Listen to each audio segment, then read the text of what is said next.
Do we still have any girlies that still like to do things themselves? I'm a DIYer myself, and I enjoy being able to do my own nails, my own lashes, makeup, hair, just about everything. Now, for special occasions, I will go somewhere else, but when we have like a last minute trip like we do this weekend, I just absolutely love the convenience of being able to do this right at home, and it's a lot cheaper than going anywhere else. So, I've been using these cluster lashes for a few months now, and I absolutely love them. They last me a good week. And I feel like they've been making my lashes grow, y'all, because with the lash extensions, I feel like after I took them off, like my lashes were like itty bitty, like you could barely see them.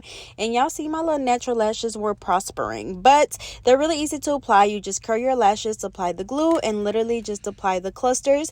I usually do like smaller to longer lashes, so I do like a 10, 12, 14, 16, and 18 to kind of give me that cat eye effect. And I love how natural they look. They're not super like long, but they still kind of give me that wispy like lash extension look, but definitely on a budget. So let me know what you guys think. Like I said, these are on Amazon for literally under $10, and they get the job done.